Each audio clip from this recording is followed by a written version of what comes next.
one ball. It's just like the meatball. To rule them all. The meatball. And in the darkness. And in the darkness, testicular torsion. Welcome to Fool of a Took.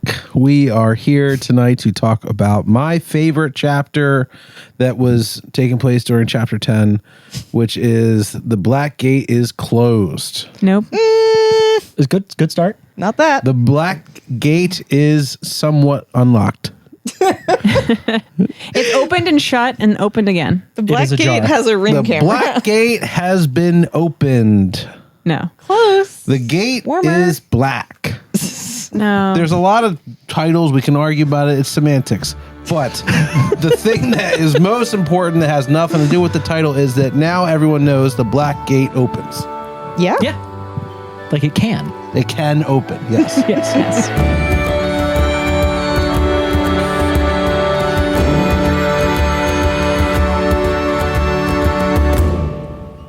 So last episode, Aragorn, Gandalf, Éomer, and Imrahil met after the Battle of the Pelennor Fields to plan their next move. They quickly realized strength alone would not win them the war, so they agreed to march 7,000 men to the Black Gate in the hopes of diverting Sauron's attention away from Frodo and allowing him time to reach Mount Doom and destroy the ring. Ooh. Yeah. I'm excited to hear Pat's summary because this is a tall order to live up to. This is a chapter that was... No pressure, Pat. I mean, every single word was basically poetry. And Yeah, this was it's- a perfect chapter. It's important that the summary we give live up to Tolkien's poetry here and the amount of language he uses. So we have made sure to include every word that he uses in Pat's summary. All 7 names for all the characters. We're not going to every use it language. as many times as it gets used. Once you say the word the, you can't say it again. Aragorn once, Gandalf once. Hey. For a second, I thought you were going to say they decide to march 7,000 miles. I would. 7,000 miles and I would walk Only 3 of them arrive. 7,000 more. Right? We've been there. We've had that story. Yeah. They're all dehydrated. Terrible. Legolas is like skipping ahead. She's like, they probably don't feel very good.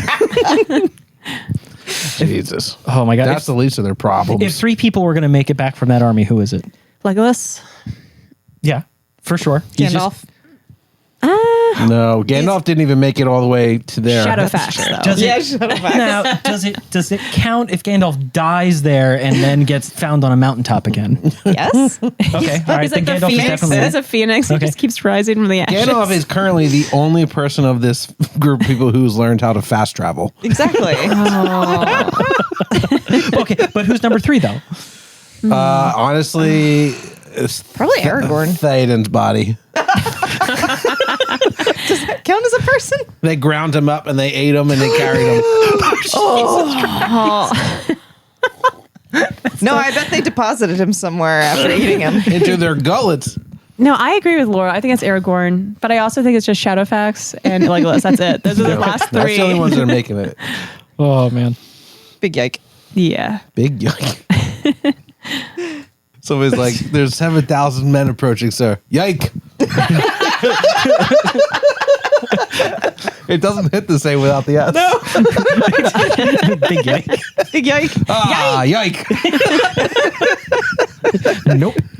Has anybody said yike before? Let us know in the comments. We're getting a lot of comments right now. I just want to say thank you to our listeners. Keep commenting because it makes our day to read them, and we love arguing and arguing about your Debating. comments. And Great debates.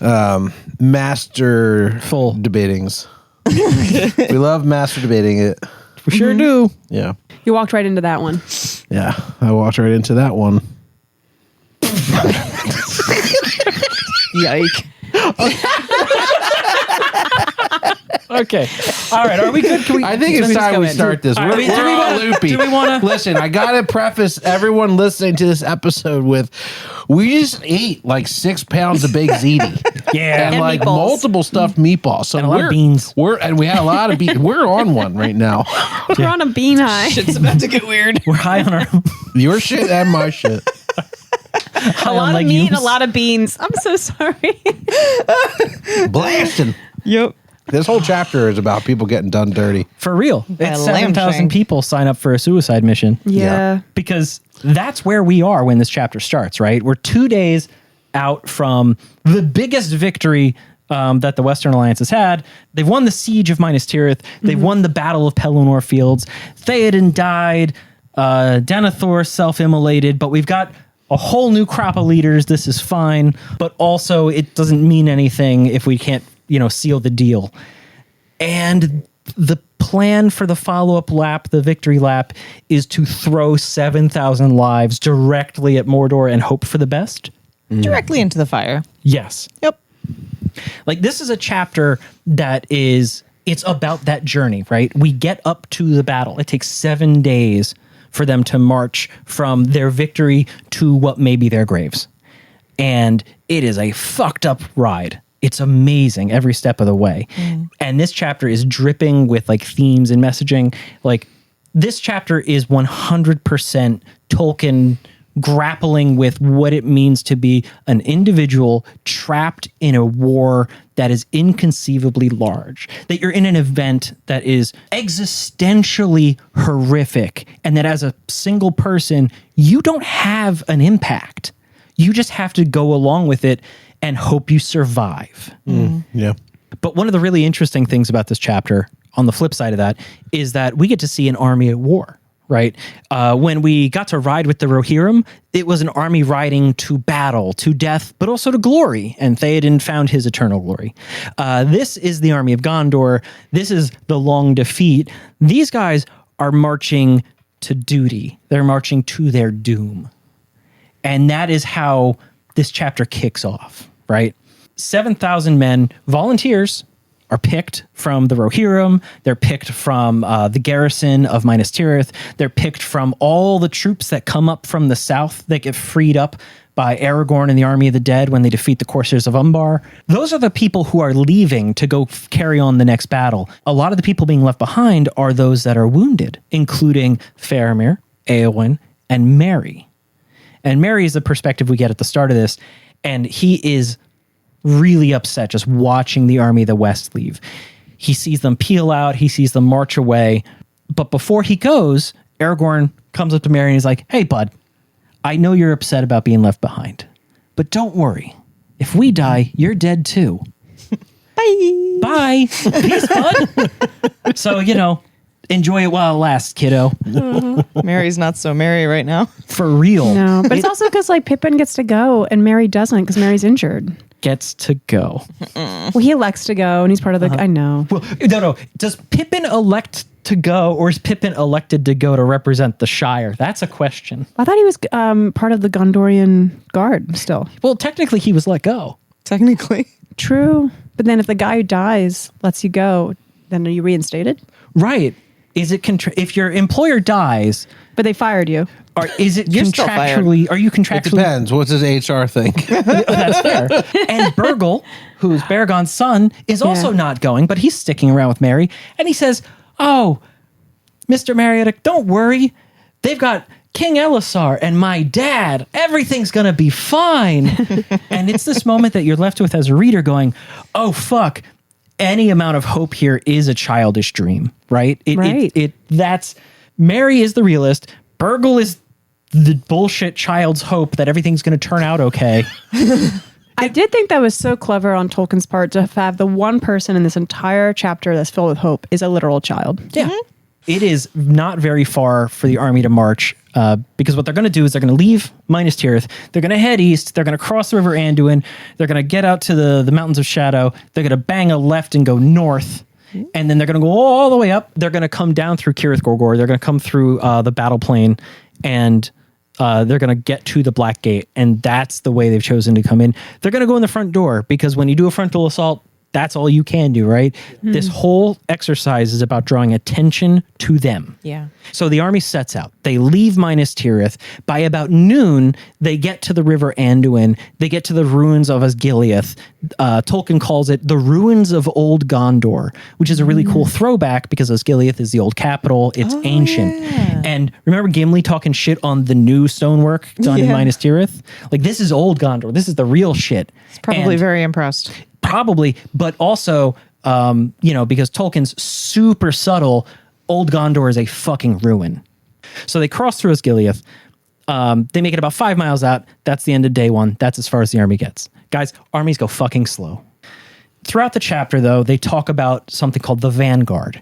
The vanguard of an army is the forward leading element. So this is going to be riders. This is like, in this case, it's generally Aragorn, Gandalf, a bunch of Rohirrim horse riders, some scouts, whatever. And they're poking around ahead of the main army while everyone else is walking. And this vanguard, the next place of interest that they get to is, do you guys remember the Crossroads? Journey to the Crossroads. Which 1,000,000 years ago, when Frodo and Sam were being led by Gollum through Ithilien, before they made it to the Morgul Back Vale. in the Two Towers. Back in the Two Towers, back in the day, which according to the timeline was, about 15 minutes ago.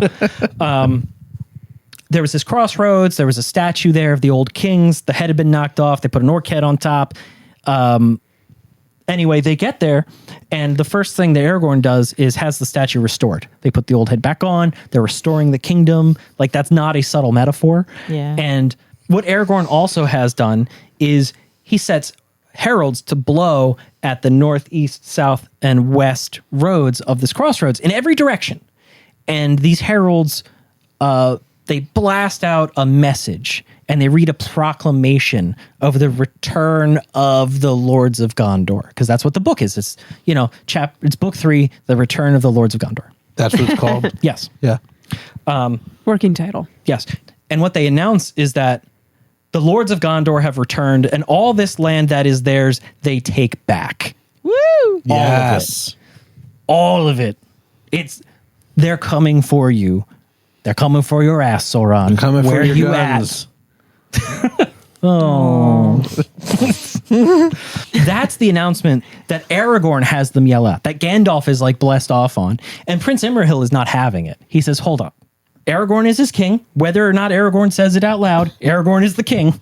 And the army spends the rest of the day making that tiny ass journey to the crossroads from just outside of Osgiliath. And the army camps at the crossroads. And the vanguard goes down to the Morgul Vale, because a big point of contention has been, what the fuck do we do about Minas Morgul? Oof. It's a fortress. Yeah. It used to be ours. It's the city of the Nazgul. If we leave it here behind us, we leave a stronghold of the enemy directly behind us. Mm-hmm. We could be cut off and killed even if we're not killed up front, right? We could be surrounded before we even get halfway to the gate. So they ride up to this gate and they look at the awful valley, and it is fucking empty. Because everything that used to live in that city marched out to Pelennor Field and fucking died there, including the Witch King. Like, that is not a small victory, but in the grand scheme of things, it barely fucking matters. Yeah. Because Gandalf is like, oh, it's empty? Cool. Don't fuck it. We're going to leave that alone. It's not important for 2 reasons. One, the minds of men will melt if we go in there. Y'all will be savage weirdos. You will not make it. You will cross that bridge and cry yourselves to death. The minds of living men would turn to madness and horror. Right. I love that quote. It's so good. Very Lovecraftian. Right. But you know who was able to do that? Frodo, Sam, and Gollum. Yeah. Right? Like, barely. Let's be real. Yeah, well, Frodo did his little zombie walk a couple times. It was not the best. But that's, speaking of Frodo, that's reason number 2 Gandalf gives. He says, look, if Faramir's right, and this is the road that Frodo took, the last thing we want to do is draw attention to this spot. Yeah. We're going to ignore it. We're going to pretend we don't see it. It doesn't matter. Absolutely not the path that our only hope took. You don't need our help. We're going to go, hey, look what's over here, not what's over here. Yeah. Don't look at my hand, look at the other hand. It's like magic. Yeah, it's like street magic. Yeah. Really bad street Classic magic. diversion. I've never seen a street show that kills 7,000 people, though. Yet. That's true. We're not there yet. We're only 2 days into a 7-day You've never march. seen Chris Angel then. Okay. And then Gandalf's like, hey, how's this for a magic trick? And they rip down that cursed-ass bridge and then set that field of insane flowers on fire. Fuck this place. Right. I That's love the way that to do it. Gandalf's answer is always fire. Right. The man is... Yeah. What about fire? Have you guys ever seen a firework? Boo. But so that's the decision they make. That's the most they do to the Morgul Vale. And they're like, job's a good one. And they go back to camp. Then the next day starts day 3 of their 7-day march. And the army just goes north out of the crossroads. They head north up that road all the way up. And as they're marching through northern Ithilien, the vibes are bad, man, because the army's like, oh, the sun is shining on my left out towards Gondor, and on the right are these awful mountains shrouded in threat and literal shadow and fog, and the sun doesn't really seem to shine through there, and we haven't seen a single enemy yet. Where are they? Which is creepy too. Yeah, because they're expecting a fight every step of the way. Yeah. It reminds me of Flight to the Ford, but for very different reasons. Yeah. Yeah, you're like, we should be in Where trouble. are but they we're- all? yeah. Mm-hmm. There's a scene like that's in like Saving Private Ryan or something like that, where they enter like the battlefield and they're just like, where is everybody? Ooh. And then it's like all of a sudden the sniper starts getting him and you're Yep. like, oh, there he is. You know, Yep. it's like, we're Oops. fucked. Found him. Yeah, and I was really freaked out. I kept having like, I was on edge during reading this part because it's like, okay, we're in places where there should be bad guys and there's no bad guys. Where are they? Right. And that's where there's that great line from Tolkien about Sauron saying that he was going to play with them like mice before he goes in for the killing blow. Yeah. Because Like he's like a giant cat, which I loved. I love that. yeah, it's real good because like they are being manipulated, and on one level they know it. On the other hand, it's mortal peril, so Yeah. you can't get past that. Yike. Yeah, so big yike. So they set up camp for the night. That's the end of day 3. Nothing but yike. What's that Ford chapter you just talked about? Flight to the Ford? Flight to the Ford. Okay. Yike on bike. Yike on bike. All yike, no bike. So they are marching through Ithilien on day 4, right? We've been here before. You remember when Frodo... A billion pages ago. Jesus God. Oh, that's not Chris, wrong. everybody. That's all I got. Yep. Good night, everyone. He's here all night. Tip your servers. I gotta go master debate. That's the only. Never mind. Never mind. God. So anyway, Ithilien. To Sam. So they. I missed But something and I'm we have- glad. No, don't worry about it. We have been here before, though. You We've didn't miss been in this anything. territory because, again, back in the Two Towers, when Frodo and Sam and Gollum were wandering through Ithilien, do you remember when they met up with Faramir's Rangers? It was the site of like an ambush and a massacre. There's a painting about that on the wall, actually, behind us. It's the one with the Oliphant. Because remember, Sam stands up and delivers a little schoolboy sermon in the middle of a fucking battle like a lunatic. Good times. That was like a billion wines ago. Right. Oh my God. Actual gallons of wine. Gallons of wine. It's hard to remember these things. But why am I talking about that? I don't Killed fucking all know, those brain Pat. cells. Because we're standing where they were. RJ wins because, thank you. But the reason that I bring this up is because this is the first time the scouts of the army have found the enemy. And what they find is a really sloppy ambush in a place that the Rangers of Ithilien, who are with the army, are like, yeah, we know this spot. It's great for ambushing people. We know exactly where you should stand. Yeah. Consequently, that means we also know exactly how to kill everyone who thinks they're going to trap us. Our boy Mablung comes back. Because you remember Mablung and Damrod? Oh, the yeah. two Rangers of Ithilien who like babysit Frodo and Sam? Damn, Rod! We don't know about Rod anymore. I don't know if he Ooh, we made it because don't. we don't hear about him. Damn. Damn. Jesus Christ. Oh, we'll drink one for the homie. Yeah. Yeah, Pour one out pour for one my out. boy Damrod. Damn, Rod. Damn Rod. Damn Rod. Cheers. And here's a sip from Mablung. Oh, God. I got it on my pants. Dude, both of you are terrible at drinking. I almost spit into my drink because of you. Both of you just dripped all over yourselves. No, mine went was back trying to into the make cup from noise. whence it came. No. real quick, the she smell. is a specimen, isn't she? My wife, look, Chris, and believe it or not, I married up. I like the funny thing is in my head I'm like, oh yeah, there's like the four of us, and like Laura's like the out there weirdo one. For those of you at And then home, somebody commented, "Are Chris and Laura siblings?" And I went, "Damn."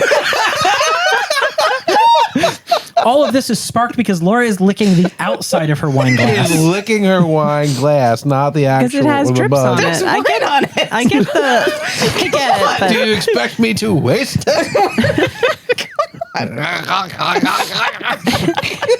In the middle of a podcast, that's okay. it's okay. It's a new visual for me now for the word rim job. Oh my god! There's RJ with her once a week zingers. You gotta save up those magic moments, kids. So this time she's like, I have this bush. Which, you know what? After I said that, we never used the bush again.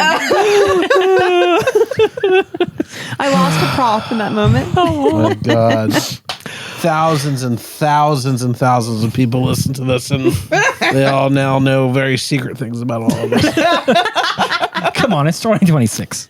Who's even? Never mind. Wine. I miss the days of like chapter 3 when we had 22 listeners. And there were only 22 I could people who say knew how anything weird I we were. wanted, and our comments were just like my dad and our friends. And now we have thousands every week that tune in, and they just leave comments destroying us. Wasn't it your dad that called him Rubber Ducky Pat? Rubber Ducky Pat. Yeah, because of the bath. Yeah. He also didn't like that I took the Lord's name in vain. Yeah. No, it wasn't That him. was someone else. No, that was somebody else. That was somebody else. Jesus Christ. Get it right. We have 2 Catholics that listen. It said we have a 0% listener from Ireland, so that makes sense. That's a shame. Fucking wild. That makes sense. Considering we did a show there. They were like, no, thank you, not for me. We'll pass on them. I miss the days of chapter 3 when there was food in the chapters. Yeah, I'm seriously. sure you do. Speaking of bush, back to the ambush. There's really only 2 ways through an ambush. Straight through. Or you go around. Jesus. You go to the back door? Well, that's what you do. Listen, Hey, you get it combed. we all read, but you know, You get a little knife out. You start carving at it. look, your boy Mablung went for door number 2 and decided to You circle just hope around. there's not too much blood along the way. Oh, there's gonna be. There's gonna be blood. There's just no elephants. There will be blood. They should make a movie called that. They should. Yeah, Oh, God. there will be elephants. About navigating the bush. Mighty Boosh. Oh Lord. Oh, So Christ. anyway, what happens with this ambush is that they outsmart the ambush. They circle around from the sides and they crush this force of Easterlings up against the hills and scatter them. It's meant to be enough bad dudes to demonstrate that they're still alive, but not enough to really be something. Okay. And Aragorn clocks this immediately and he says, "This is a feint. This is a feint. This is bullshit to make us feel good about what we're doing." Because these are the first enemies they found, and we are 4 days in. We're halfway to the gate. Like Gonna this is trick them yes, Yeah. into making it think it's easy. false bravado. Yeah. Not enough to make like- them turn back or slow down. Because again, Sauron is drawing them in. As much as the army of the West has a death wish, Sauron has a wish to see them to that death. Yeah. It's just like trying to keep them from being too suspicious. Yeah. Don't be be suspicious. suspicious. They don't know that song. Be suspicious. That's a Hobbit song. Oh my God. Just Frodo and Sam trying to teach it to Gollum. So, anyway, they defeat this ambush and nobody feels good about it, right? It's a resounding victory, but everybody's like, it just demonstrates how fucked up this whole situation is, that this is the first time we see the enemy. This is all it was. They know where they're going. They're marching to the Black Gate to start a fight they can't win. And then the next day, they leave Ithilien. They leave the lands of the living. When Frodo and Sam observed the Black Gate, when Gollum was like, sure, you can look at it, but dumbasses, you're not going this way. Yeah. And then they were stuck in that awful desert of like fume and like wreckage and the swamps of the dead and like all this shit, right? Dagger Lad, the battle plane, all this terrible, truly hell on earth. Then they started seeing greenery as they moved south, and they're like, "Oh, thank God, a plant with leaves. I've re-entered Eden." Well, this is the Opposite. yeah, this is the opposite. The army of the West is leaving the Garden of Gondor, to march into a desert, to march into hell. And that's the problem, because for a lot of the people who volunteered for this mission, goat herders from Western Gondor, way the fuck out, basically tall children from Rohan who were like, I can ride a horse, I can fight in the army, I guess, who volunteered for this mission. To those people, Mordor is like an idea. It's not real. It's a metaphor for something bad. No, guys, it's literally hell. And you're here. Right. It's like, no, sir, the dragon is not a metaphor. It's real. Yeah. And these are just normal people. And this is one of those moments where, there's a lot of them, where World War I kind of peeks through. Because World War I was a time when everyone in society was trapped in this machine of industrial warfare. And that's where these normal people are. They're marching into Mordor, and suddenly it's extremely real. And they're caught in this hellscape and this death trap. They don't know how they got there, really. And now it's real for them, and they're petrified to the point where a lot of them won't go forward. I have to say, and I'm sorry to interrupt you, I love how Tolkien writes this, and he does a whole paragraph, but like if you just read the very beginning and the end together, he wrote, "The host were unmanned, and now walked like men in a hideous dream made true."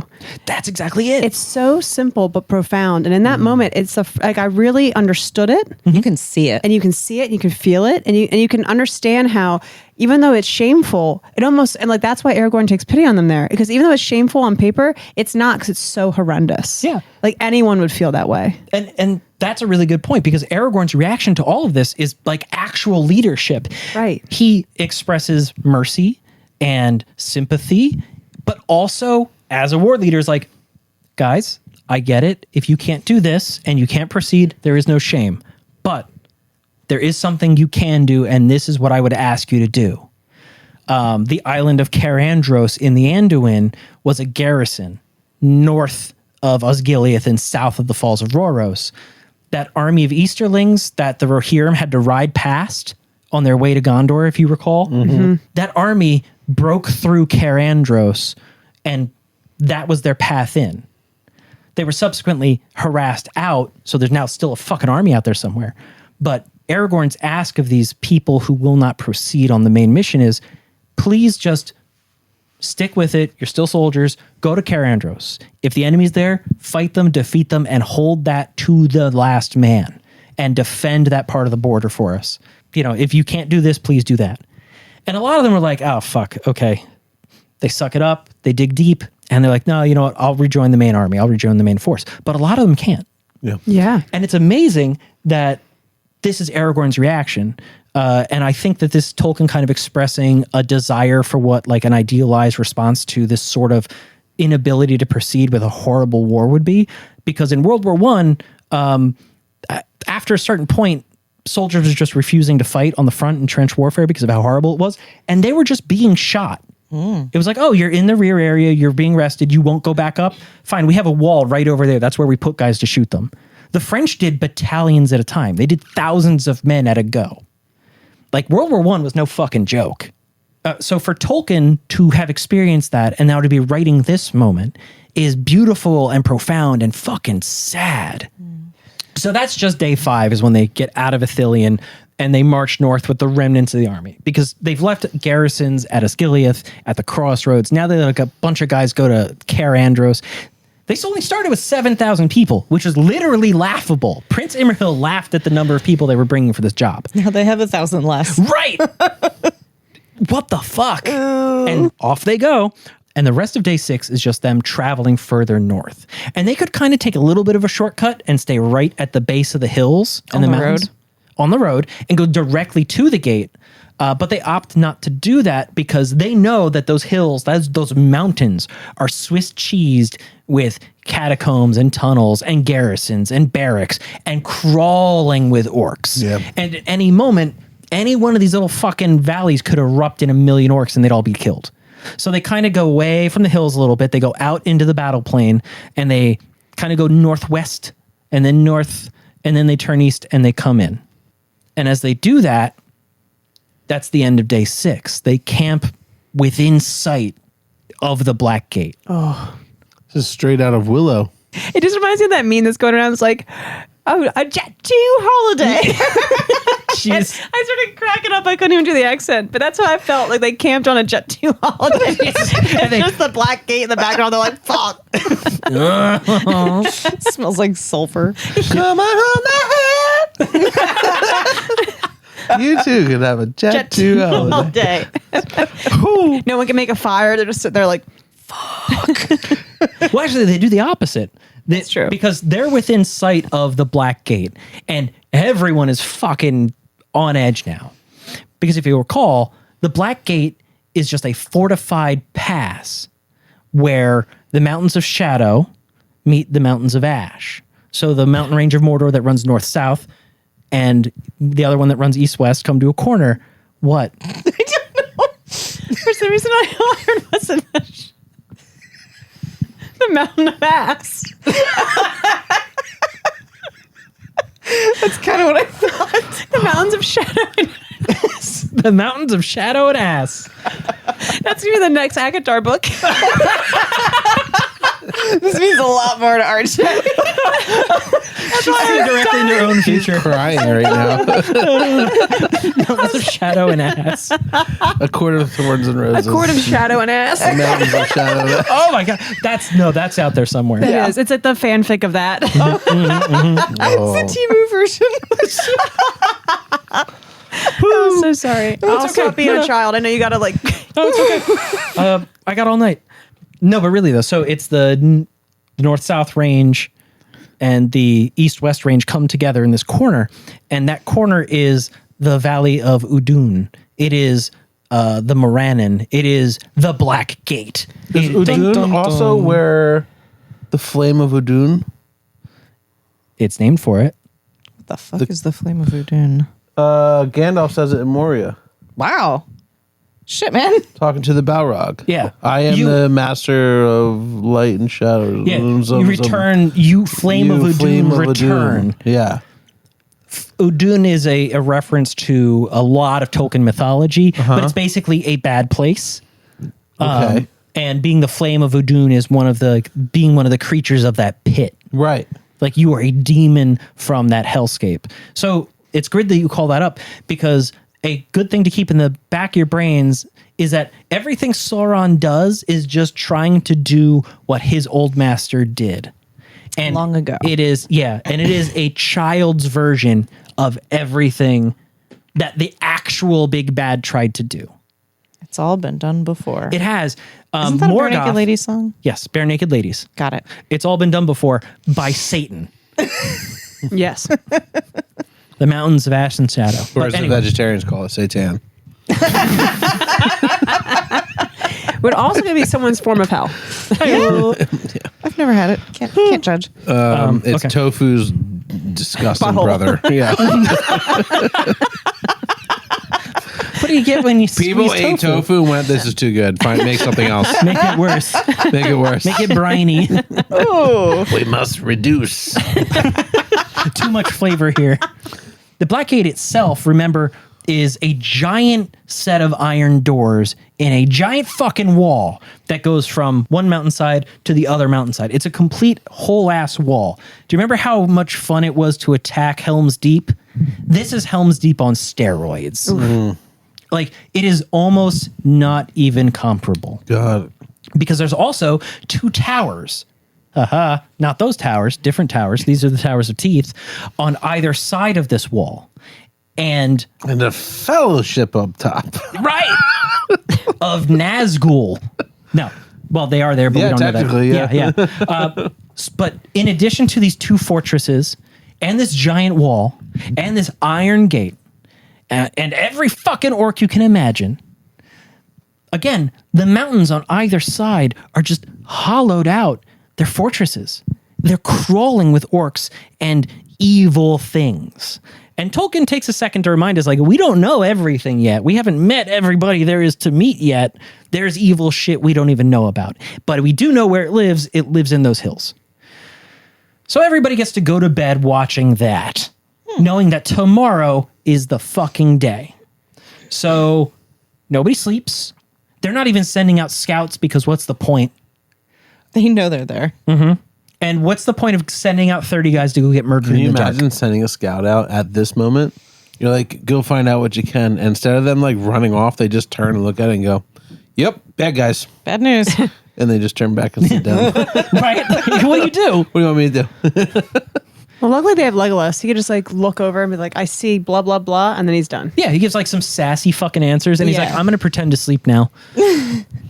He's the original VR guy. Yeah, right? Jesus Christ. But what they can do is set fires. So they, again, because it's Gandalf, they set a ring of fires around the camp, watch fires. And in the darkness, all they hear are wolves. Guys, we haven't heard or seen a fucking wolf in 2.5 books. Yeah. What the fuck is happening now? I thought wolves would be a bigger problem, actually, Right? based on how it came across in Fellowship. Yeah. Yeah. Yeah. With the wargs when they were attacked. And like, yeah. it was a big thing with like magic, Sauron's evil magic wolves. Yeah. Well, maybe they were wargs. Right. Wolves. There it is. So we have these wolves howling in the night. There's also half-seen things prowling the edge of the firelight. Nobody gets a good look at them. Can't tell what the fuck it is, but they are being watched. The army is being watched while they try to sleep. No one is sleeping, by the way.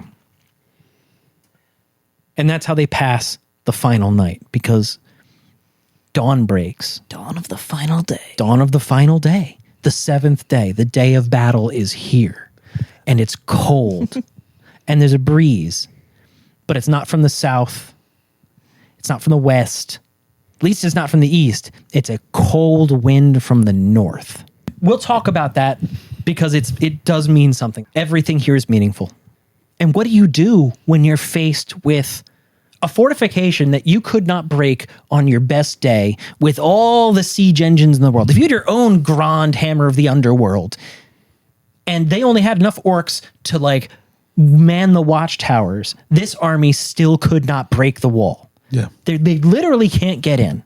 Yeah. It's impenetrable. It's impossible. Right? In this moment, what do? You call him out. You start taunting. Yeah. The first time Aragorn taunted him was in the Palantir through the Seeing Stones, I shall taunt you a second time. which is what Aragorn decides to do. He takes a couple of picked guards and Aragorn, Gandalf, Imrahil, Éomer, Legolas, Gimli, Pippin, and let's not forget the sons of Elrond. All set off, and they ride up as close as they dare to get to the Black Gate. Yeah. And they take a deep breath, and they yell, "Hey, bitch! What's your name? Come out and fucking play, eh? There you go. There you go, Ezekiel. Ezekiel. Hey!" But what they actually yell is, "Come forth, let the Lord of the Black Land come forth. Justice shall be done upon him, for wrongfully he has made war upon Gondor and wrested all its lands. Therefore the king of Gondor demands that he should atone for his evils and depart then forevermore. Come forth." My note for summing that whole thing up was, please leave. 100%. You have fucked all the way up, sir. Please leave this land. Get. Go on. Get. And, predictably, nothing happens. And the silence stretches and it goes on. And everybody's kind of like, well, I mean, we're here. This was the plan. What if it doesn't work?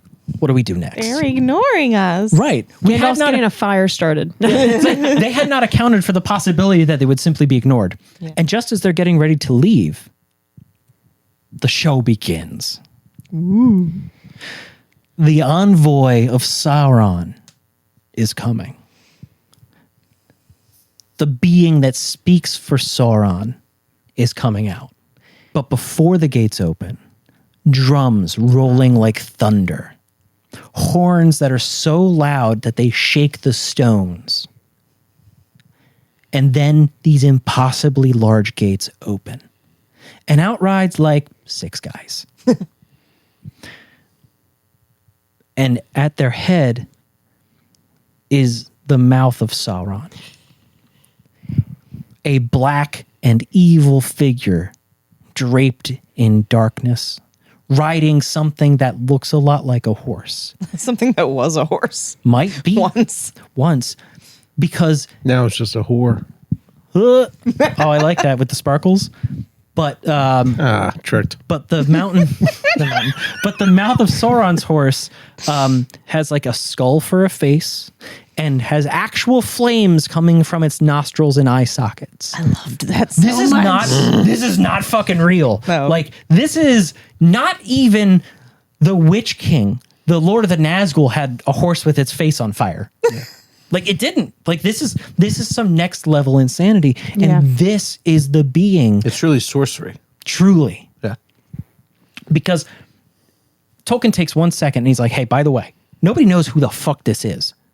But it is the mouth of Sauron. It is a man. It is a man, a human being, a black Númenorian, a renegade who went to Sauron's service when they started rebuilding Beregond after the fall of Dol Guldur. After Sauron was driven out of Mirkwood back into Mordor, this guy was like, I'm signing up with this dude. This is my in. See, that's what's so crazy is that the Nazgul were tricked with the rings. They fell under the power and the greed. Like their greed took them. This guy had no ring. He volunteered. It was like yes and without anything. He's worse than Nazgul. Yeah. Yes, in every way. Yeah. He was like, ooh, I will join you. This is and a Nazgul good was like, I'll take decision. the ring and oh fuck, I'm bound to you. Yeah, they thought they could like control Very interesting themselves point. and the ring, but this guy didn't need a ring. He was so corrupted already I didn't even think about that. that he was so entranced really by good. the sorcery aspect that he wanted to know power so bad that he willingly gave himself and his body up to the point he doesn't even know who he is. And this is a person that Sauron took and was like, yes, this is the guy who's going to be the commander of Beregond for me. The lieutenant. The right? lieutenant of Beregond. He is a great sorcerer. And he's here to speak on Sauron's behalf. And the most chilling part, he knows Sauron's mind. Right? Like this is no fucking joke. This is the guy. Now, this guy is crazy. This is probably the most evil figure we've gotten to talk to yet, besides Sauron. Right, because even the Witch King is, again, he's a chained ghost. He's got no real choices. This dude is like every morning he wakes up and is like, I want to be evil. I choose violence. Every day. Yeah. And today he gets to do violence to the captains of the West. And he rides out to Aragorn, to Imrahil, to Gandalf, Éomer, the sons of Elrond, everybody. And he looks around and he says, what? Who even are you? Is this... Who here can I even speak to? Who's worthy to speak to me? Who's smart enough to even understand what's going on here? Because you, pointing at Aragorn, it takes more than a piece of elvish glass and a dirty rabble to make a king. So who here is going to speak to me? What a bitch. Right. Well, Aragorn's response is nothing. Eye contact. It's eye contact. He's just unending eye contact. And for like a couple of seconds, it's whatever. And then the mouth of Sauron, Tolkien says, recoils and yells like he was struck. And he says, you can't do that. I'm a messenger. This is a parlay. There are rules. You can't assail me. Right. And again, Aragorn's done exactly nothing except maintain eye contact. And I Gandalf, feel like Aragorn was signaling to him, you should meet my friend Strider. He's a weirdo. he just keeps licking his lips. He's doing something that's causing the guy to go, It's I like don't like this Denethor guy. and Faramir can read people's minds. I Right. feel like they're doing a mind game here. Right. Totally. They absolutely are. It is mind battle. It is perhaps pyrokinesis. And if it was Vigo, it would be like, Vigo, Vigo, no! Vigo, no! Vigo! Save yourself! Come. Oh my God. So this thing happens, and then Gandalf's response is, chill the fuck out, nerd. He didn't even do anything. Also, even if the rules applied here, you still fucking suck. Leave it to Gandalf. It's the best. I love Gandalf. Realist. The only danger you're in is the same danger that every servant of Sauron is in, which is immediate fucking peril. So, again, maybe calm down. And the Mouth of Sauron looks over and says, oh, Gandalf, you're here. Finally, you've gotten close enough. You're no longer fucking around from a safe distance. You've come to fuck around and find out. I'm glad you're here. I brought presents. And the Mouth of Sauron and his entourage have brought 3 black bundles of cloth. And at this moment, they start unraveling them. They're tokens, he calls them. And what are they tokens of? Bad fucking news. Yeah. Because the first thing he pulls out is Sam's sword. Whoop. The second thing he pulls out is an elven cloak of Lorien with the brooch. The third and final and really the most fucked up piece of this party is the mithril coat that Frodo was wearing. Yeah. And Gandalf, he goes gray. He's back to Gandalf the Grey. Yeah. He is having a bad fucking time. He looks like a sad old man right now. And everybody who knows, all the fellowship is there, and they're all giving it a real bad look. But everybody's keeping it together.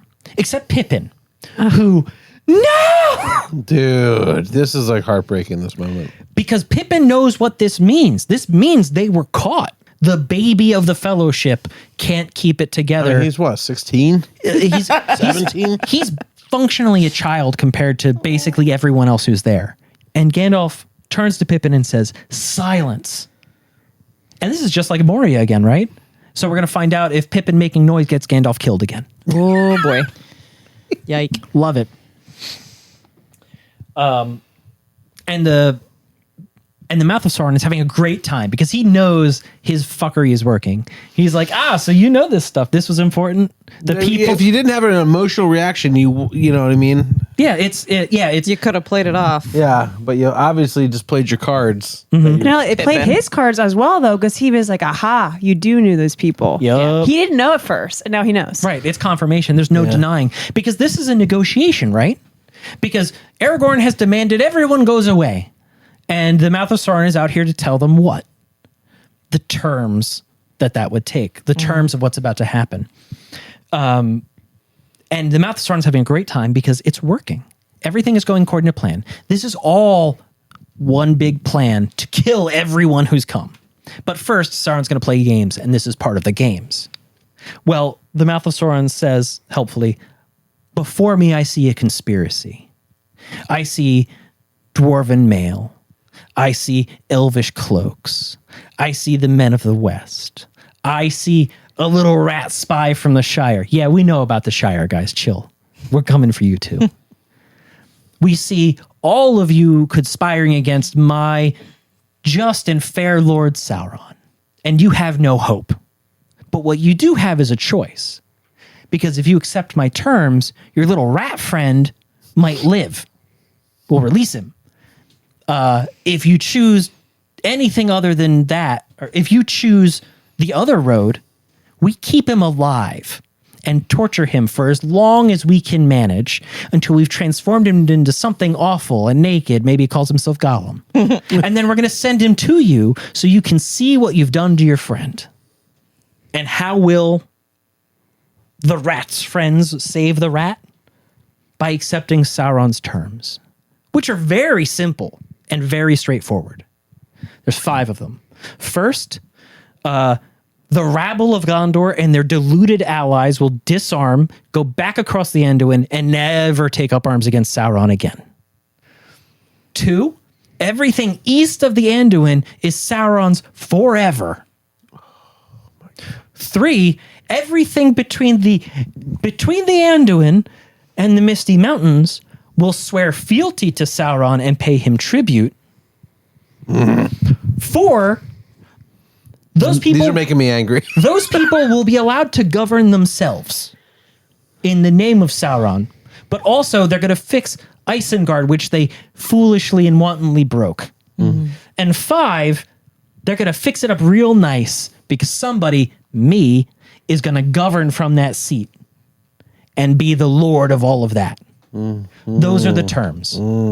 So from the map, that includes Lorien, Fangorn, and all of Rohan. Yep. And Mirkwood, the Misty Mountains, the Iron Hills. Yeah, those are east of the Anduin, but everything in between the mountains and the Anduin. It is the whole ass world except for the A Shire. lot. And everybody's still stunned. They're still processing the fact that they were just shown evidence that Frodo and Sam have been caught. Yeah, like their personal effects. Right, yeah. The next thing to come out of the mouth of Sauron's pocket is going to be like Sam's teeth. Oh. Just Frodo's wig. just the hair from the tops of his feet. Will wear wigs. Will you wear wigs? That was the 6th term. He must wear his wig. Bring me fatty bulgur. Everybody's processing this, and Gandalf is kind of like, takes a breath and is like, that is a whole lot to ask for without fighting a single fight. Because last I checked, we just whipped your whole ass. Yes. Also, your boss is the king of lies and bullshit.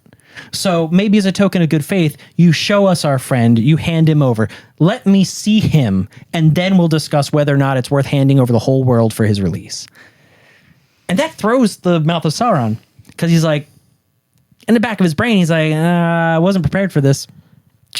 Pivot to the attack. No. Good one. When you ask for Sauron's pity, you take his terms and you do his bidding and you take whatever you fucking get. Mm-hmm. Take it or leave it. To which Gandalf says, no thanks, but I'll take these, and throws a like blinding light into the Mouth of Sauron's face, shrieking in pain and horror. And Gandalf does his like jump forward thing where, you know, he like moves, the rocks. Yeah, like the rocks, like a weird old goat man, snatches the sword, the cloak, and the armor, and he's like, but I'll take these. I'll take these. These I will take. Yes.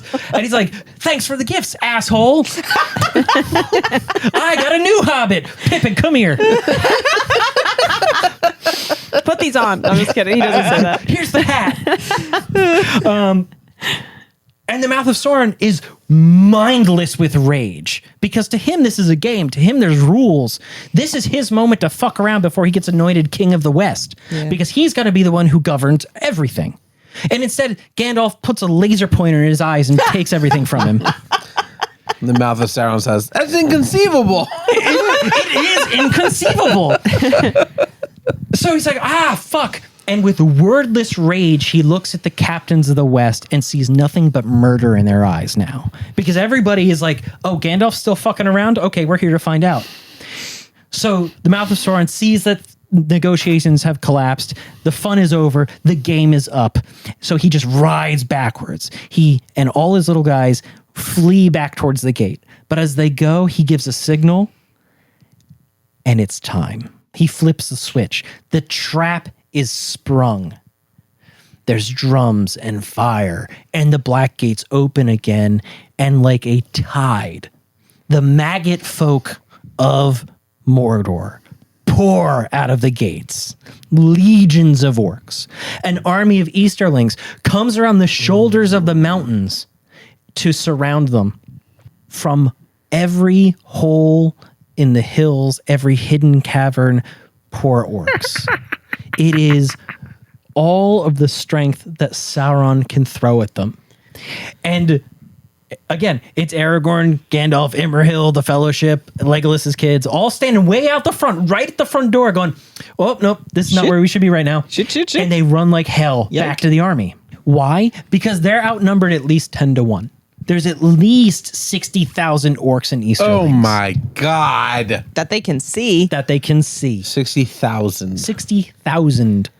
All of these orcs, all of these Easterlings, all these monsters. The Nazgul are here. Like vultures flying around the Towers of Teeth. They come too. And they just, with words of horror, they quench all hope, is how Tolkien puts it. Because the army of the West is arrayed on two hills of rock and slag, mountains in their own right, built by the slaves of Mordor from digging out those hills. And on one hill is Aragorn and Gandalf, and on the other hill is Éomer and Imrahil. And in the front lines, facing the Black Gates, is where all the strongest warriors are. This is where the Dunedain are. This is where the Knights of Dol Amroth are, the warriors of the Rohirrim, the Tower Guard of Minas Tirith, the sons of Elrond, and Pippin. Because this is where the hammer's gonna hit. This is where it's gonna get fucked up and bad. I think I'm in the wrong place. Right. They're surrounded on these hills. It's 360 degrees of defense.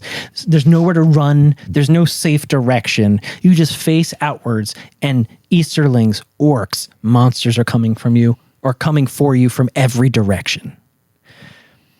In front of these two hills, between the gate and the men of the West, are some marshes and some bogs.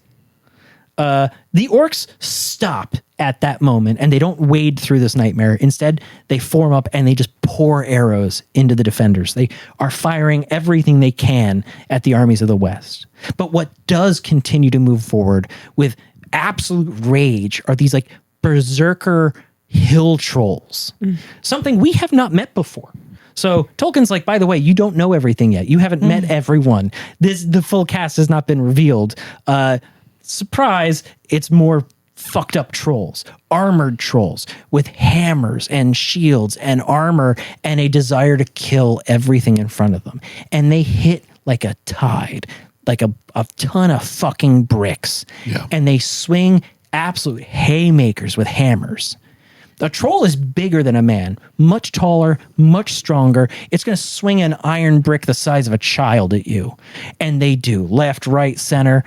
And men are pulverized. Beregond is pulverized by one of these hits. But he's not killed. He's knocked to the ground. And this troll chieftain that has done this, is leaning down so it can rip Beregond's throat out with its bare teeth. Because that's just how you do if you're a hill troll. Mm-hmm. It's a cultural thing. Don't ask. Troll custom. Troll custom. It's polite. It's the final kill. Yeah. Mm-hmm. Make the kill. Yeah. Right. And so in this moment, Pippin mans up, steps in, and stabs up.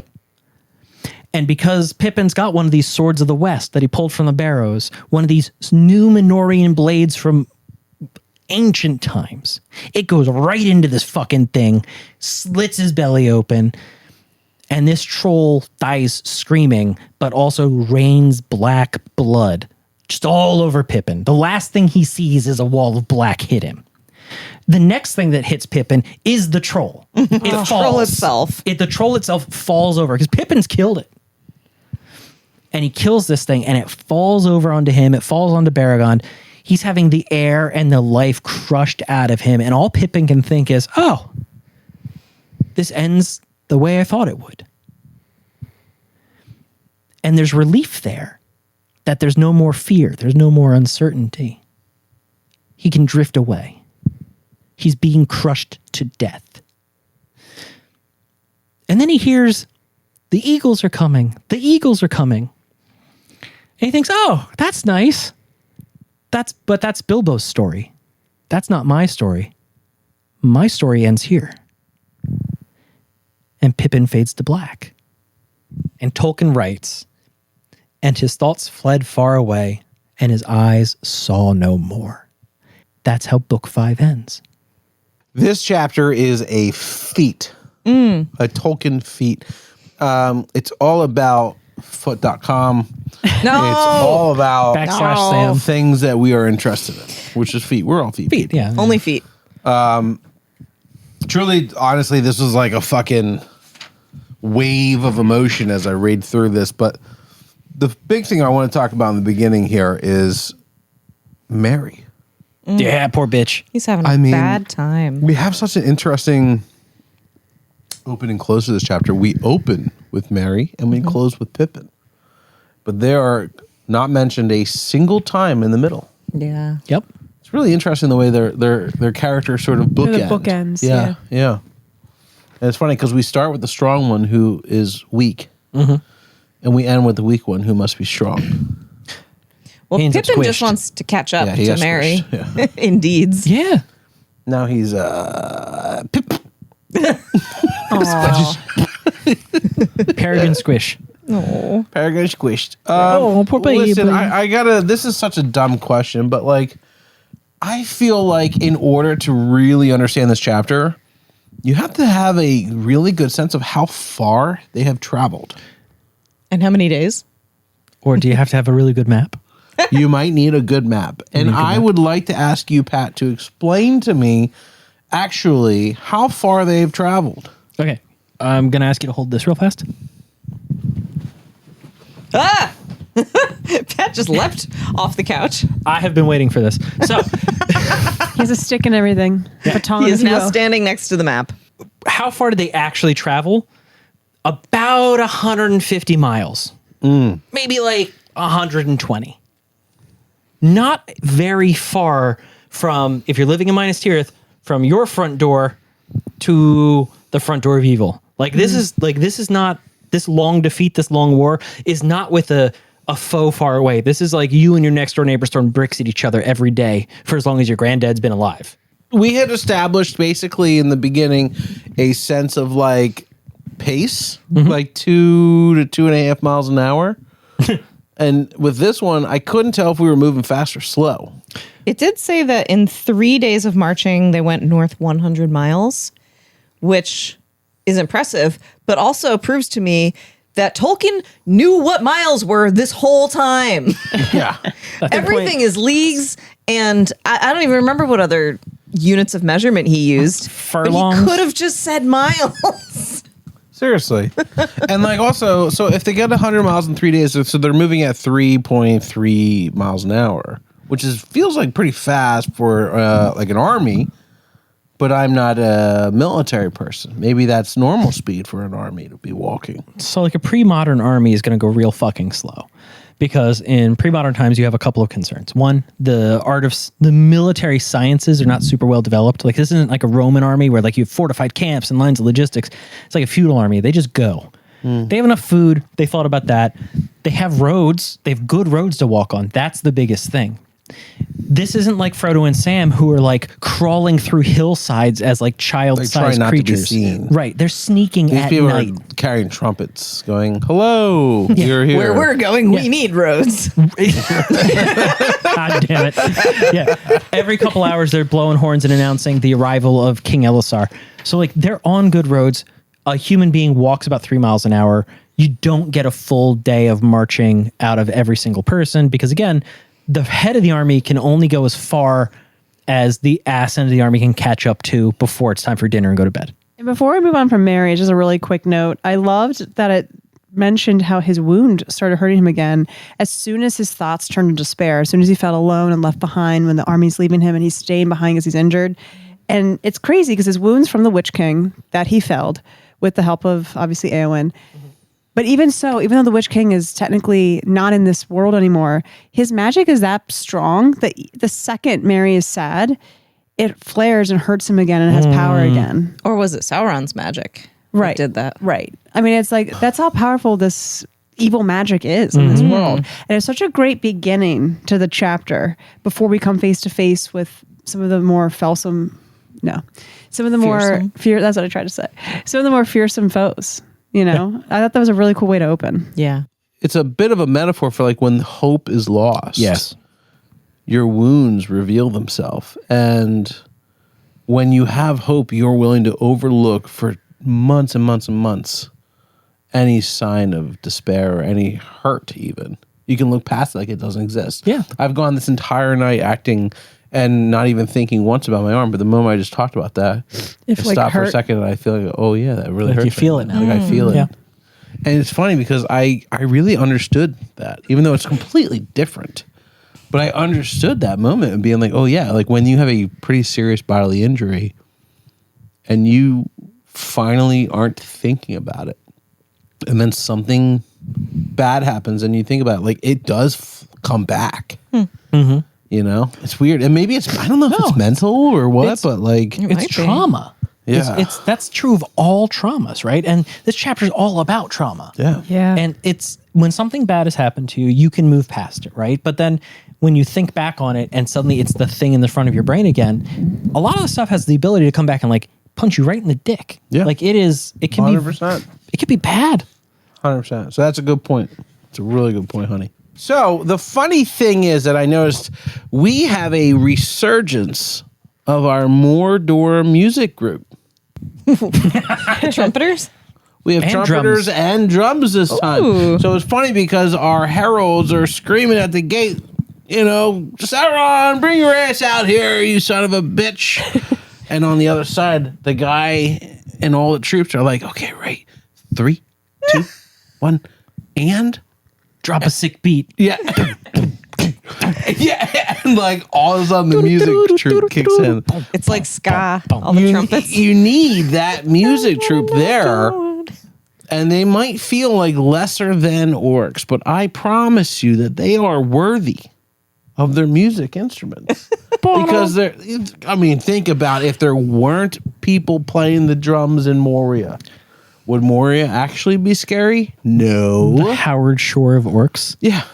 There's just a guy fucking doing it. So I was really pumped that they came back. Writing music on skin, and he has a little wand made of bone. He's leading Well, like a you know shitty that the little drums orchestra. are like, it's the skin of their foe. Oh, Right. totally. Or their friend. 100%. They ate them. Stretch Oh my tight. God. And it's funny because this is all leading up to the reveal of the Mouth of Sauron, the lieutenant of the Dark Tower. And and this fucking guy is, as Tolkien says, more cruel than any orc. Yeah. I loved this. I was so enamored by this character. I have to agree. I know he's for evil, but I love him. He's fucking such a great character. Terrifying. He's got sass. He's got a lot of personality. Yeah. I love the fact that he laughs in Aragorn's face. I love the fact that he is like, it's going to take more than a little piece of glass and a fucking homeless dude to scare me. Right. Yeah, but then as soon as somebody catches his eye, he like tucks his tail and shrieks. Yeah. And that's the thing, right? Like, if he didn't come full circle, would you love him as much? Like, if he got to Nah. walk away like a badass, would he matter as much? No. Right. He'd But be, let's- he'd be boring. The word assailed is used 3 times in this chapter. Tolkien doesn't usually use a buzzword multiple times. But he says like, oh, someone was assailed. And you're like, oh, there's the use. And then he moves on. He said it 3 times in this case. And I looked up assailed, and it is to like inflict damage. Yes. However, there's a second definition, which actually applies more. And I thought I would read that. It is an unpleasant feeling and physical sensation. It's come upon someone suddenly and strongly. And it's just To assail the senses. yeah, like a wave of uncertainty and feeling like weird and like Like a ska band. yeah. Well, I have to say, when you first said Kirith Gorgor, all I thought of is like, damn, that'd be like a really awesome metal band name. Yeah. Kirith Gorgor. And It so I all thought that comes was back on interesting. music. Yeah. I thought that was interesting because in the moment you're thinking, no one's doing anything to this guy. Like, why is he being a puss? He's Well, like Gandalf's freaking- white light. That makes sense. Yeah, that's before late. that, But though. that's Aragorn way thing. later. That's Oh, way later. I know. Aragorn has proved he can play literal mind games, though. I'll go have poof. I thought he said Aragorn is poofed. Aragorn's a poof. That means something different. Bingo! No. Poof yourself. Don't poof the soof. But I just thought it was crazy. I really like the fact that Aragorn literally just doesn't say anything and just stares at him. And it's like you said in the chapter summary where like this guy has powers and we don't really know what happened and Tolkien doesn't really tell us. But something happened in this moment that caused this big, scary, badass mofo to get freaked out. It was really cool to see that happen. Maybe like, like okay. nobody's ever challenged him before. And even though he only challenged him via eye contact, it's like uncomfortable. Which is so cool because Aragorn just got done challenging Sauron in the Palantir. Yeah. Yep. He's challenging motherfuckers left and right. 100%. I love it. Like, this was probably one of my favorite parts of the storyline to date. Because Aragorn is stepping Agreed. up in so many different ways, right? He's the fell king, or could have been. He chose not to. But underneath of everything, he's still Isildur's heir. He's still whole motherfucker. He's playing these magical fucking games, and he can meet people where they live and kill them. And not only that, we finally get to see the evil side, like the heads up of this evil monster that we've been afraid of this whole time. And they are terrifying and they are awesome. Yeah. They are worth this reputation. Mm-hmm. Somebody was just saying how our lieutenant is not used to people standing up to him. Yeah. The ultimate standing up to him happens directly afterwards when Gandalf the White becomes Gandalf the Dick. Yes. It's the best. Right. We are no longer with Gandalf the White fucked off for this scene. We are back to Gandalf of the Shire, to Mr. Asshole from book 1 that I did not love. Mr. I'm going to give my PTSD friend a dragon I firework. am all here for it finally. Yeah. I'd like to read something to you. Okay. These we will take, said Gandalf suddenly. He cast aside his cloak, and a white light shone forth like a sword in that black place. Before his upraised hand, the foul messenger recoiled, and Gandalf, coming, seized and took it from him, the tokens, the coat, the cloak, and sword. These we will take in memory of our friend, he cried. But as for you, we do not come here to waste words in treating with Sauron, faithless and accursed, still less with one of his slaves. Be gone. Yeah. Fucking right. Is But- a motherfucker. But it was also a little bit of a word game because it's right before that, the Mouth of Sauron said, "These are his terms, take them or leave them." And Gandalf says, "These we will take." And my first thought was, oh no. He's giving in, He's he's agreeing accepting. to the terms because he said these. And no, he meant the fucking pants. The pants and the sword. Does anybody have the following sentence who has a book? Yeah. Because that one is, I didn't write it, but it's equally as fucking awesome. Then the messenger of Mordor laughed no more. His face was twisted with amazement and anger to the likeness of some wild beast that, as it crouches on its prey, is smitten on the muzzle with a stinging rod. Come on. No. Drop it. Dude, Yeah. come on. This is Gandalf the Dick. Yeah, He's here to fuck. Gandalf the boss. Gandalf's been fighting this war his whole 2 lives. He is 2 seconds away from sending a dragon firework into the sky and fucking shit up. I am in love with this version of him. It's awesome. So shortly after that, they opened the gates and the drums played and the horns played. And Tolkien wrote, "The great black doors of the Black Gate swung back wide. Out of it streamed a great host as swiftly as swirling waters when a sluice is lifted." And I loved that description, partially because I've been watching a lot of Korean horror lately, and specifically Korean zombie movies like Train to Busan and Peninsula. And as I was watching it, one thing Pat noticed was the way the zombie horde moves is like water. It's like a tidal wave. You know, Like they like crawl over it each other. ripples when it meets an object, it splashes up. It's like it's not individual enemies, it is a horde. And it's so cool Horde that mindset. Tolkien used that exact same imagery, and it just gave me this like really amazing visual of what these orcs looked like pouring out of Mordor at that time. 100%. Just So saying. cool. Water, the eternal foe. Yeah. Even saying it Always. since day one. Yeah, It's you're not true. wrong. One thing I want to bring up that is written is that Pippin gives us a line that I thought was quite funny in the end. Fuck. He goes, Nothing was funny about the end. What are you talking oh, about? it was actually hilarious. He goes, oh, I kind of get how Denethor felt. Yeah. Because he Okay, I'll just give you sees that. like an army coming and he goes, We're fucked. fuck. And he goes, ironically, this is some foresight into how Denethor felt. You know, this is crazy. I understand. Oh, he poor was Denethor right. a little better. Yeah. Yeah, maybe we should just set ourselves on fire. Right? Definitely less scary. Yeah. Well, the good news is he didn't have long to dwell in that state. True. The end of this chapter felt like the end where Sam stabs Shelob.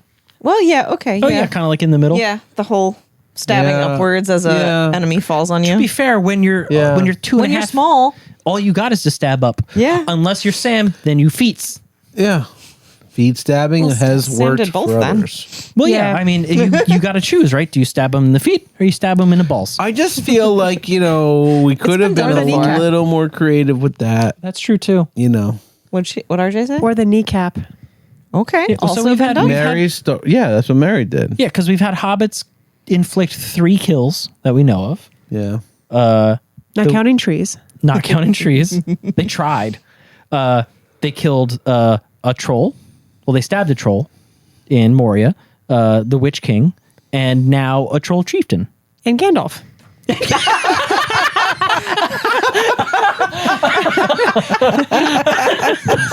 Shit. That's great. That's great. High five. That's fucked up. He didn't get stabbed though. But like when he stabs the troll and the troll falls on him, it must be like a car falling on him. Yeah. Totally. Like A squishy car. Huge fucking thing. Yeah, I thought the horse with Theoden was tough, but this was even rougher. But with also, this the is also troll similar and to the like Hobbit the warg on Gimli In the movie. in the movie. in the movie. Yeah. But Gimli reached up and snapped necks. Yeah. But then Gimli takes a warg and then another warg and then An orc. an orc. Right. Well, Gimli is no hobbit. Right. So like Gimli has a good kill count, right? And that's fun to mention because remember how the leaders of the West, the captains of the West, that army is outnumbered like at least 10-1? Mm-hmm. No problem, right? To kill 10 orcs, everyone there. Pippin does 1 troll. That's not great. But Legolas and Gimli, what were their kill counts at Helm Deep? 40s. Yeah, in the 40s, baby. So like they're going to carry their own weight. And I don't know. Yeah, but 40 against 10,000. I don't know how much. I really want to congratulate them for that. Well, I think it was And just they're not all sorry. Legolases. True.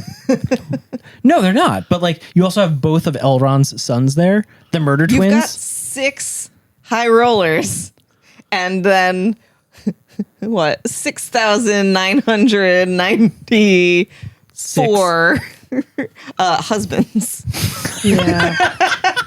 Ouch. That's what they called them. Husbandmen of Lossernach. They meant like herdsmen, Whatever.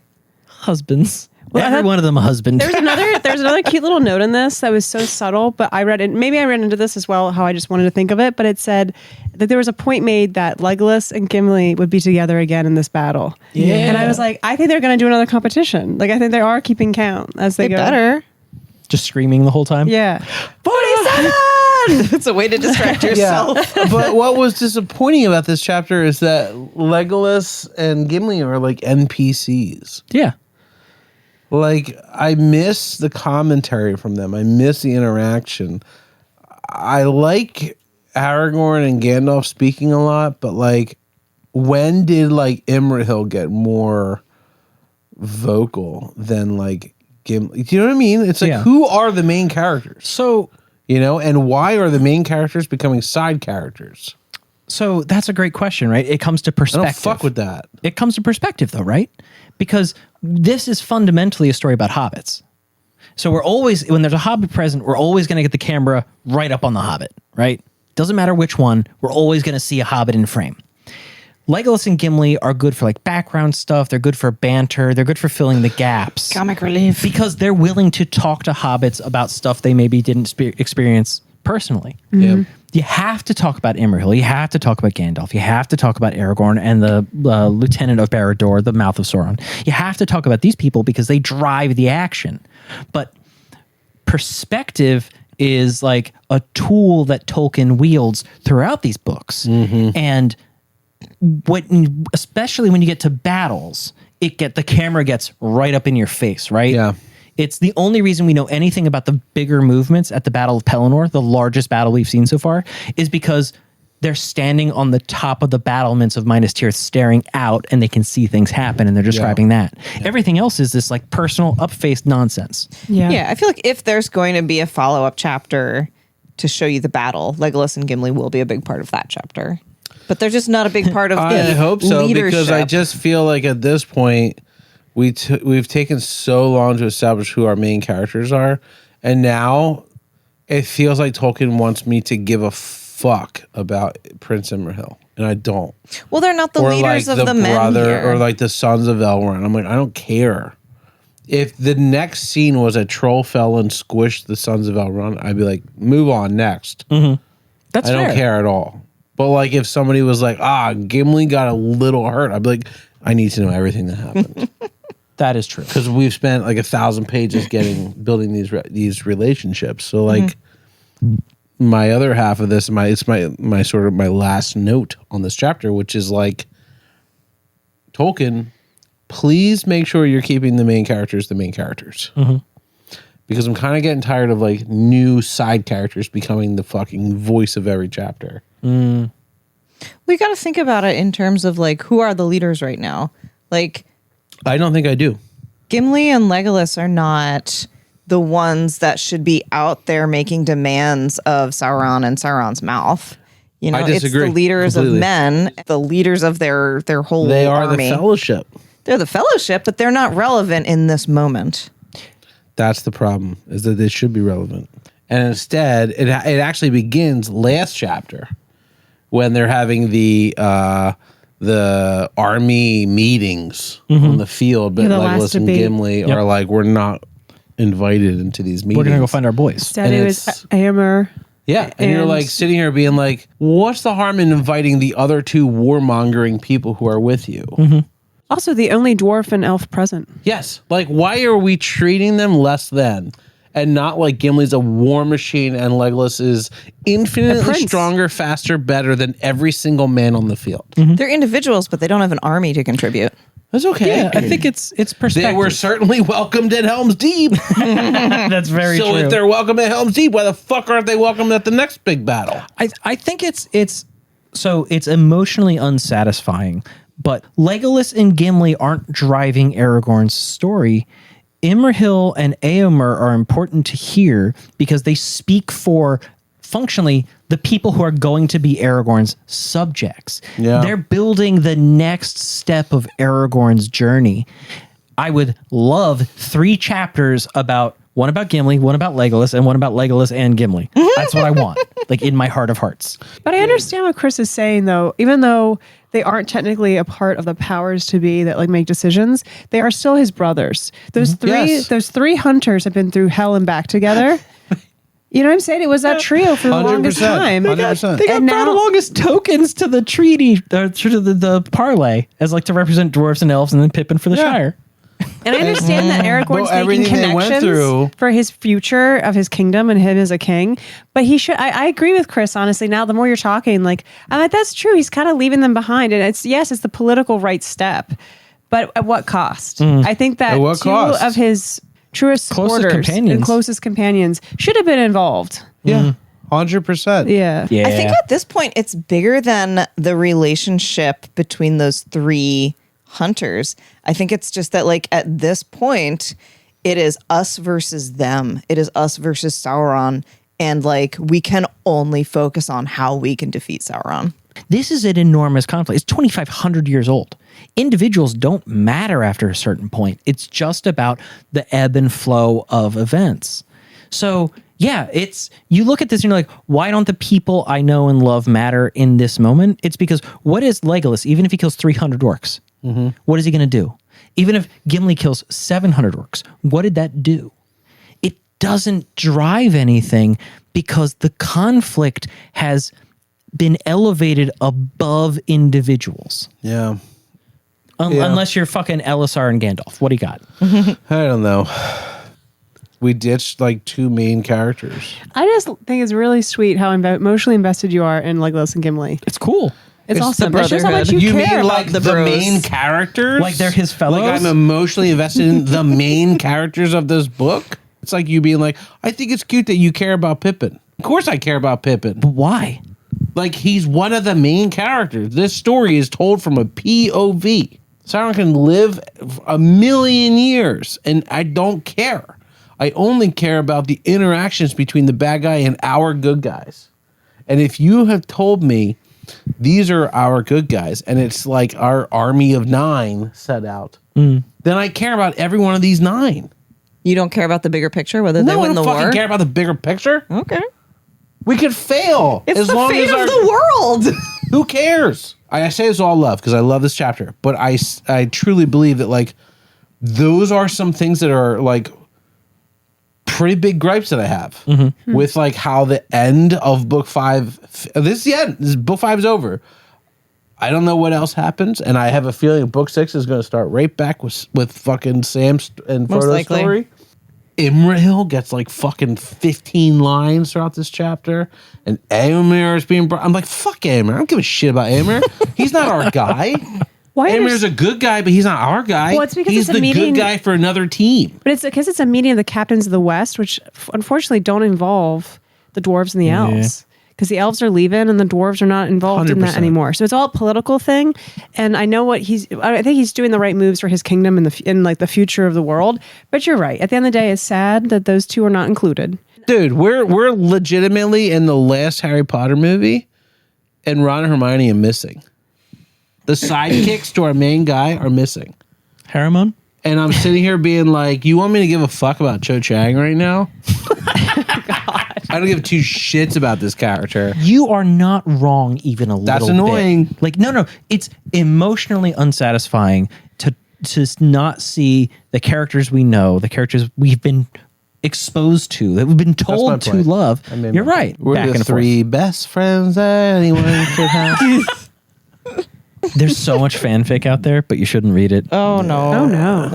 It's mostly just them diddling. All I could say... Is it Mountains of Shadow and Ice? It is 100%. Or what was that, Towers? All I can say is that I was sitting here waiting for a trio. But what I Now should Chris have... can't cut that. All I can say is I was sitting here waiting for a trio, and what I should have been doing is waiting for a treat. That's like prom night. Oh, God. God damn. What a sad existence. On that lovely note, Laura, can't wait to see what you're going to feed us or make us drink. I'm uncomfortable.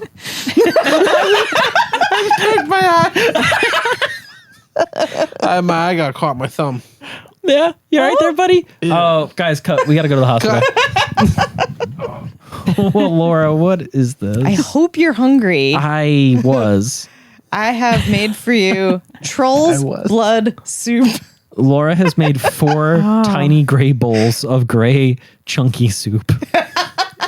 So when the troll fell on Pippin after he stabbed it in the vitals, just black blood rained down on him. So my thought was, I need to make a soup that is black, and black bean soup came to mind. Nice. This is violence. Yeah.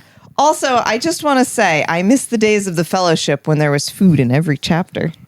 These chapters, I am straining to find something. You got to really push through. I am just grabbing at straws. You have to use your imagination. It's tough, guys. This is really hard. I don't like Stop poking my soup with a stick. I don't like it. Put it in your mouth. It looks bloody. The stick? The stick or the soup? Can you imagine if we talked to our wives that way? Put it in your mouth. Stop sassing. All right. Well, let's try this black bean soup. Troll blood soup. You Is also it get the soup? smallest spoons known to my man. God. And I'm not sure why. It's like a 1/4 teaspoon cup. It's a very small cup. I thought it was the right size spoon. Is this even warm? Yes, it's That's hot. nice. It's full of iron. It's a little spicy. Don't want It's spicy this. too. Just for Pat. What is it? This is delicious, actually. It's black bean soup. I'm glad we're all having beans at the end of the evening. Me too. What's going to happen when I eat this? I What do actually you really think? like this. I am so glad you do. I'm going to put it in my Polly Pocket over here. Better than nature? Never mind. Oh, So I'm just imagining this is exactly what rained down over Pippin as his last conscious sensation. spicy black beans. Yeah. Warm and chunky, smelling Warm. slightly of... Chunky and Garlic. garlicky. It's really good. I just, again, I'm eating this with a stainless steel spoon out of a flat gray bowl. And this is chunky gray mush. You're welcome.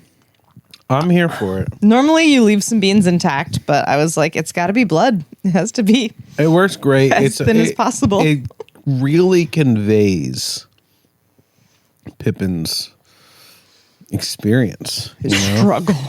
The struggle of a person like Pippin. What? Why are we laughing? Pat is just having a struggle himself to eat this soup. Are you having issues over there, babe? Hates it, Laura. Are you having an issue? I want to like it, but it's so visually unappealing that it is violent. I did actually put a little extra black food coloring in it. Do you hear this, listeners? It just makes it grayer. What's that duller. flavor? Bleach? It's, bleach and ammonia. If you had Mustard a blue gas. corn tortilla chip, this would be quite delightful. A little bit of Mexican corn salsa on top. Oh, yeah. If I had followed the suggested toppings, it would be wonderful. But that's not the vibe I was going for. Wonderful, ain't it? Wow. We're in Laura, Return of the King. You succeeded. Very few treats have been intended to hurt us. This is one of them. Yeah. It tastes There pretty is good, no though. hope in this soup. There's only despair. spice. Only despair. Spice and despair. And speaking of despair, we're at the end of this book. We're about to start another book. Holy shit. Last book. I'm actually really sad that it's the final book. It's fucked up. As much as this story is amazing, this was a perfect chapter through and through, despite the lack of Legolas and Gimli from Chris.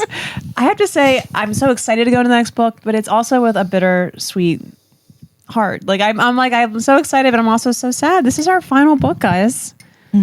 We just got like pulled into this whole war. And Yep. now, like you said, I'm pretty sure we're just immediately going to switch back to Sam and Frodo. We're gonna fade to black. My Into guess is that the next one we're going to fade from black into black.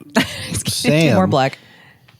My guess is that we're going Okay. to take Sam's perspective Nice. as he wakes from being knocked out, wearing the ring. And we're going to try to find Frodo and see what's going on. Sweet. Yep. Is this the third book that's ended with an unconscious hobbit? At least the second. Might be. What are the others? I think book one ends with Frodo. Frodo. And then book 3, 3 ends with Sam. Sam. Oh. Or no, Then book 4 ends with Sam. Book 4. 4 ends with Sam. Then And now book 5 ends with Pippin. So book 6 ends with Mary. Mary. Yeah. Oh, Makes I've Everyone- very much been everyone's like unconscious. paying attention to your guys' reaction to Pippin because like there's, to me, as somebody who does not remember how the fuck this turns out, there's like equal likelihood he's unconscious or he's dead. And Yeah, I'm just 100%. kind of watching you guys to see how I should feel about this. That being said, Chris, how would you feel if the next chapter was a Gollum POV? Denethor. It's Denethor POV. Just screaming. Just fire flames at hand. Denethor POV, you're surrounded by I'll- flames. Wait, it's a really fucked up Yule I'll log. feel, I'll feel Fatty Bulger. frustrated. We you just know. go all the way back. Oh god, You'd we're be in really the frustrated by Shire. Gollum. I would really like to know how Lobelia's doing. Okay. With all her spoons. Yeah, she's got Amelia a lot is of doing great. spoons She's now. fucked in every room of Bag End. It's hers now. She's I have doing to say, it. She got her Lobelia would back be end. an amazing Halloween costume. Would be what? Lobelia would be an amazing Halloween costume. You're just general hobbit, and you put a shit ton of spoons in your pockets, and you click clack everywhere you go. And people are like, "What's that sound?" Spoon earrings. And then you just pull out a spoon, and you have a spoon earring. Yeah, Yep. I mean, I'd be Spoon so necklace. much fun. That would be good. Otho, Yeah. oh, Maybe I'll do no. that. You too. Labelia? Look, there's only sometimes when you get bushwhacked, there's only one way through. Is the whack that bush? You guys, I'm definitely not eating Listen, this soup now. let's talk about this. We are at the end of season. Where is this going? No, I'm just kidding. We are halfway through season 3. I want to know what the next chapter is called. So the next chapter is chapter 1, the first chapter of book 6, and it is called "The Tower of Cirith Ungol." My boys. I was right. You were right. We're going back to Frodo and Sam. It's happening. Yup. Called it. It's happening. And with that, that's the end of this chapter. That's the end of book This 5. book? Yeah. That's the end of this What a hell of a episode. ride! Yeah, Kirith Grundle. for sure. Gareth Grumble. Jesus Pat. Christ. You're welcome. I miss Gimli and Legolas. Oh my god! We know. Justice for Gimli and Legolas. They had speaking parts like 6 pages ago. If anyone feels the same as I feel, please leave a comment because I feel alone in this. Hashtag save Gimli and my Legolas. podcast hosts are not seeing how I feel about this, and I want to feel validated. That's actually not true. I did say after the more you talked about it, the more I my understood your podcast perspective. hosts are not. Shut up, my podcast. My podcast. He's just going to mute our mics. It's fine. Yeah. This is the editor, by the way. This is the show. You hear what he wants you to Oh hear. my God. I want a super cut of one of us saying something insane and just you cutting, like, clearly, jarringly cut words together. Welcome back to.